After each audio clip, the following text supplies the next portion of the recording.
जय हिंद एवरीवन। भारतीय सेना के अंदर जो नया बदलाव किया गया है उसके बारे में कुछ लोगों को पता चल गया होगा, लेकिन ये वीडियो सिर्फ उन लोगों के लिए है जिनको इसके बारे में कुछ भी नहीं पता है।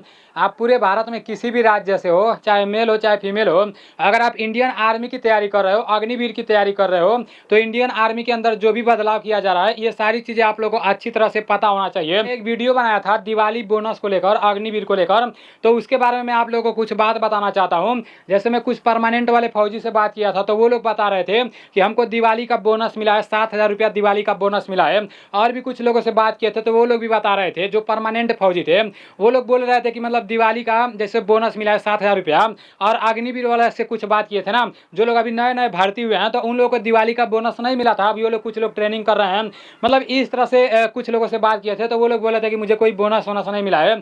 तो ये बात सुनकर मुझे बहुत बुरा लगा था। और मैं एक न्यूज़ देखा था तो एक भाई साहब थे जो एयरफोर्स में भर्ती हो गए थे, तो वो भी बता रहे थे कि मतलब अग्निवीर वालों को दिवाली का बोनस नहीं मिल रहा है।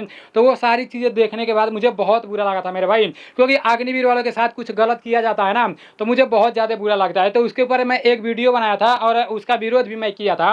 लेकिन हरियाणा के एक फौजी हैं जो एओसी में रहते हैं, एओसी का फुल फॉर्म होता है आर्मी ऑर्डिनेंस कोर्स, तो वो हमारे पास फ़ोन किए थे, वो सारी चीज़ें हमको समझाएं। उसका मतलब ये था ना, जैसे पता है जितने लोग भी अभी नए नए भर्ती हुए हैं, बहुत सारे अग्निवीरों को नहीं पता होगा, तो उन लोगों को मैं बता दे रहा हूँ। जो लोग नए नए भर्ती हुए हैं ना, तो जब तक उसका एक लिमिट होता है कि इतने दिन तक आपको ड्यूटी करना पड़ेगा। जब भर्ती हो जाओगे, पूरा ट्रेनिंग व्रेनिंग फाइनल हो जाएगा, तो उसका लिमिट होता है कि इतना दिन तक जब ड्यूटी कर लोगे तभी आपका दिवाली का बोनस वोनस मिलेगा। तो वो पूरा का पूरा उसका प्रोसेस था, ठीक है ना, उसका रूल रेगुलेशन एक होता है। तो उसके बारे में मुझे भी नहीं पता था और मैं जिन फौजियों से बात किया था उन लोगों को भी अच्छी तरह से नहीं पता था। तो उसके ऊपर मैं एक वीडियो बनाया था। प्रेजेंट टाइम में मैं उस वीडियो को प्राइवेट कर दिया जब फौजी साहब फ़ोन किए थे, तो वो सारी चीज़ें हमको समझाए। तो उसको लेकर आप लोग जैसे ज़्यादा परेशान नहीं होना, ठीक है ना। देखो मुझे जितना पता रहता है, मैं देखता हूँ कि कोई आवाज़ उठाने वाला नहीं है, यहाँ पर गलत किया जा रहा है तो उसके खिलाफ मैं आवाज़ उठाता हूँ। भले से रिस्क लेना रहता है तो मैं रिस्क लेता हूँ। अभी प्रेजेंट टाइम में अभी एक सेना के अंदर बदलाव किया गया है, इसके ऊपर काफ़ी सारे लोग वीडियो बना चुके हैं, लेकिन ये न्यूज़ कल ही मेरे पास आ गया था। कल 1:30 पर ये न्यूज़ मेरे पास आ गया था, लेकिन मेरे पास टाइम नहीं था, जिसके कारण मैं वीडियो नहीं बना पाया था। आप लोग देख रहे होंगे इस टाइम से वीडियो मैं नहीं अपलोड कर पा रहा हूँ। अभी जीडीएस की भर्ती निकाली गई है, मतलब उसके ऊपर भी मैं वीडियो नहीं बना पाया हूँ। और भी काफ़ी सारी भर्तियाँ जो निकल रही हैं मैं अच्छे से बता नहीं पा रहा हूँ, आप लोग को अच्छे से उसके बारे में जानकारी नहीं ले पा रहा हूँ। इसलिए अभी मैं भी पढ़ाई में लगा हुआ हूँ, क्योंकि मेरा भी फिजिकल भी है और पढ़ाई भी कर रहा हूँ। अपना फिजिकल है जनवरी में, अग्निवीर का दौड़ है, ठीक है ना, 2 जनवरी से 12 जनवरी के बीच में कभी भी हो जाएगा। तो इसलिए मेरा कोई भी वीडियो आ रहा है तो थोड़ा लेट आ रहा है, ठीक है ना। तो इससे आप लोग परेशान नहीं होना मेरे भाई, क्योंकि अभी बहुत ज़्यादा बिजी हूँ, बहुत ज़्यादा दिमाग में प्रेशर है।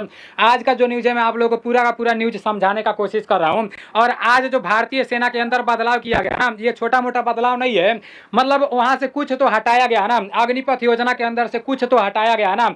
आज कुछ हटाया गया है, कल पूरा का पूरा अग्निपथ योजना ही हटा दिया जाएगा। आने वाले समय में यह अग्निपथ योजना टिकने वाला नहीं है, आप लोग देख लेना। अगर अग्निपथ योजना बहुत अच्छा होता ना तो इतना ज़्यादा बवाल नहीं होता। और आज जो हटाया गया ना, इसको हटाया नहीं जाता। मैं आप लोगों को पूरा बात समझा रहा हूँ। देखो इस न्यूज़ में लिखा गया है कि अग्निवीरों के लिए आई बड़ी खुशखबरी, रेगुलर सैनिक से काले थे पैमाने, सेना ने बदली नीति। इसका पूरा का पूरा मैं पूरा मतलब समझा रहा हूँ, पहले आप लोग सारी चीज़ें जान लो, ठीक है ना। नीचे लिखा गया है कि एक अतिरिक्त कड़ा क्राइटेरिया अग्निवीर के हर टेस्ट में जोड़ा गया था। अब भारतीय सेना ने पॉलिसी में बदलाव कर अग्निवीर और रेगुलर सैनिक के आकलन के सभी क्राइटेरिया को एक जैसा कर दिया है। ये भी मैं आप लोग को बता रहा हूँ ये क्या बताना चाह रहा है, ठीक है ना। उसके बाद से लिखा गया कि और उससे सुपर एक्सीलेंट जैसी कैटेगरी हटा दी गई है। सेना ने अब पॉलिसी में बदलाव किया है। ये जो सुपर एक्सीलेंट बार बार आ रहा है ना, इसके बारे में भी मैं आप लोग को समझा रहा हूँ। हाईलाइट पॉइंट लिखा गया है कि योग्यता के आकलन के लिए सुपर एक्सीलेंट कैटेगरी जोड़ी गई थी। उसके बाद से लिखा गया कि रेगुलर सैनिक के लिए सिर्फ एक्सीलेंट कैटेगरी ही थी। और तीसरा पॉइंट लिखा गया है कि हालांकि पुराने पैमाने से अग्निवीर का एक बैच ट्रेनिंग पूरी कर चुका है। इसका मतलब भी मैं आप लोग को समझा रहा हूँ। अभी नीचे एक और बात लिखा गया है, इसको भी मैं आप लोग को समझा दे रहा हूँ, क्योंकि ये समझना सबसे जरूरी है। यहाँ लिखा गया कि अग्निवीर के लिए आकलन किस तरह रेगुलर सैनिक से कठिन था। जैसे जो अग्निवीर वाले थे ना, इन लोगों का अगर आप तुलना करोगे और जो परमानेंट वाले फौजी थे उन लोगों का तुलना करोगे, अग्निवीर वालों का प्रोसेस ज्यादा था परमानेंट वालों से, ठीक है ना। वो मैं आप लोग को बता रहा हूँ कि कैसे उन लोग का प्रोसेस ज्यादा था। उन लोग का और आसान करना चाहिए तो उन लोग का और कठिन था, ठीक है ना। नीचे लिखा गया कि अग्निवीर के लिए आकलन किस तरह रेगुलर सैनिक से कठिन था, इसे बीपीईटी के उदाहरण से समझते हैं। रेगुलर सैनिक के लिए 5000 फीट की ऊंचाई तक में 5 किलोमीटर की दौड़ पूरे बैटल लोड के साथ 25 मिनट में पूरी करने का मतलब एक्सीलेंट है। समझने का कोशिश करना, ठीक है ना। 25 मिनट में पूरी करने का मतलब एक्सीलेंट है 5 किलोमीटर का दौड़। उसके बाद से 26 मिनट 30 सेकंड में गुड है और 28 मिनट में संतोषजनक है। अग्निवीर के क्राइटेरिया में इन 3 कैटेगरी के अलावा सुपर एक्सीलेंट भी जोड़ दिया गया था। अभी बताया जा रहा है ना, जो परमानेंट वाले फौजी रहते थे, भर्ती होने के बाद 5 किलोमीटर का दौड़ होता था, तो जो लोग 25 मिनट में 5 किलोमीटर का दौड़ पूरा करते थे ना, वो लोग एक्सीलेंट मारते थे। और जो लोग 26 मिनट 30 सेकंड में 5 किलोमीटर का दौड़ पूरा करते थे, तो वो लोग गुड में मारते थे। और जो लोग 28 मिनट में 5 किलोमीटर का दौड़ पूरा करते थे, तो वो लोग संतोषजनक में मारते थे। लेकिन जब से इंडियन आर्मी के अंदर टीओडी लागू हुआ, इंडियन आर्मी का नाम बदलकर अग्निवीर रखा गया, तो मतलब एक्सीलेंट से पहले भी एक सुपर एक्सीलेंट जोड़ दिया गया। अब जो लोग अग्निवीर में भर्ती होकर जाएंगे, जब अंदर 5 किलोमीटर का दौड़ होगा, तो जो लोग 23 मिनट में 5 किलोमीटर का दौड़ पूरा करेंगे ना, तो वो लोग सुपर एक्सीलेंट का दौड़ मारेंगे। और जो सुपर एक्सीलेंट का दौड़ मारेंगे, तो जब वो लोग परमानेंट होंगे, तो इसमें कुछ नंबर मिलेगा और ये नंबर परमानेंट होने में मदद करेगा, सहायता करेगा। तो सुपर एक्सीलेंट पहले नहीं था, जब अग्निवीर लागू हुआ ना, टीओडी लागू हुआ, तब जाकर सुपर एक्सीलेंट उसमें जोड़ा गया।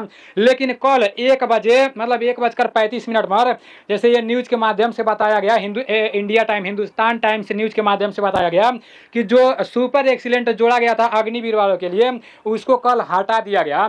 मतलब पहला जो बैच था ट्रेनिंग वाला, वो लोग सुपर एक्सीलेंट में ही मतलब 5 किलोमीटर दौड़ पूरा किए। जो लोग 23 मिनट में मारे, उन लोगों का कुछ नंबर मिला, तो उन लोगों का उसी क्राइटेरिया से गुजरना पड़ा।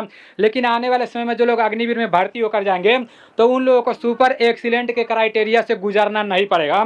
न्यूज के माध्यम से यही बताया जा रहा है। उसके अलावा बहुत सारी चीजें लिखी गई है, तो वो आपके लिए इंपॉर्टेंट नहीं है, ठीक है ना। मैं आप लोग से सिर्फ इतना ही कहूंगा, जितने लोग भी अग्निवीर की तैयारी कर रहे हो, ये जो बात है ना, इसको छोटी मोटी बात नहीं समझना। आज कुछ ना कुछ तो अग्निपथ योजना के अंदर से हटाया गया है। अगर वो सही रहता ना, तो कुछ नहीं हटाया जाता। इसलिए आप सभी लोग तैयारी में लगे रहो। आज कुछ ना कुछ हटाया गया है, आने वाले समय में अग्निपथ योजना ही समाप्त कर दिया जाएगा। आप लोग देखना, बस समय का इंतजार करो और मेहनत करते रहो। इंडियन आर्मी के अंदर जो टीओडी लागू हुआ है, इंडियन आर्मी का नाम बदलकर जो अग्निवीर रखा गया है, ऐसा नहीं है कि सब लोग इसको बहुत अच्छा मान रहे हैं। ये बहुत अच्छा है, बिल्कुल भी अच्छा नहीं है, और इसका मैं बहुत ज़्यादा विरोध करता हूं। आप सभी लोगों को ये बात अच्छी तरह से पता होगा। तो इसका मतलब ये नहीं है कि मैं इसका तैयारी नहीं करता हूं, मैं इसका तैयारी करता हूं। इसका मतलब ये नहीं कि मैं इसका वर्दी नहीं लेना चाहता हूं, मैं लेना चाहता हूं। मेरा भी पेपर निकला हुआ है, आप सभी लोगों को अच्छी तरह से पता होगा। लेकिन इसका विरोध मैं इसलिए करता हूँ ताकि इसमें बदलाव होना चाहिए मेरे भाई। और आप सभी लोगों को ये बात अच्छी तरह से पता होगा कि जो लोग गाँव के रहने वाले बंदे होते हैं और शुरू से ही सिर्फ ग्राउंड वाले बंदे रहते हैं, तो उन लोगों का दिमाग कैसा रहता है। हम लोग के हाथ में दूसरा कुछ है भी नहीं, तो हम लोग का एक मजबूरी भी है और एक सपना भी है, ठीक है ना। तो इसको छोड़ना इतना आसान नहीं है। बस आप लोग तैयारी में लगे रहो। बहुत सारे लोग डिमोटिवेट करने में मतलब लगे हुए हैं, लेकिन आप लोगों को डिमोटिवेट नहीं होना है। आप लोग देखना, आने वाले समय में जिस तरह आज इसको सुपर एक्सीलेंट को हटाया गया है, तो उसी तरह से आखिर में सुपर एक्सीलेंट को जोड़कर ही हटाया गया है। तो उसी तरह से इंडियन आर्मी के अंदर टीओडी लागू करके, अग्निपथ योजना लागू करके इसको भी हटाया जाएगा। आप लोग देख लेना, अगर सही रहता तो इतना ज़्यादा विरोध नहीं होता। बस आप लोग समय का इंतजार करो और मेहनत करते रहो, ठीक है ना। तो चलो ठीक है, मिलते हैं अगले वीडियो में। कोई भी न्यूज़ आ रहा है तो टाइम से नहीं बता पा रहा हूँ, तो टेंशन नहीं लेना। जब भी मेरा वीडियो आएगा तो सबसे अलग ही रहेगा, और जो कुछ भी आप लोगों को बताऊंगा अपने भाषा में बिल्कुल क्लियर बता दूंगा, थोड़ा सा भी कन्फ्यूजन नहीं होगा। और जितने लोग मेरे व्हाट्सअप चैनल में नहीं जुड़े हुए हो, टेलीग्राम चैनल में नहीं जुड़े हुए हो, तो भाई जुड़ जाओगे तो अच्छा रहेगा, ठीक है ना। उसका लिंक मैं डिस्क्रिप्शन में दे दूंगा। मिलते हैं अगले वीडियो में। जय हिंद।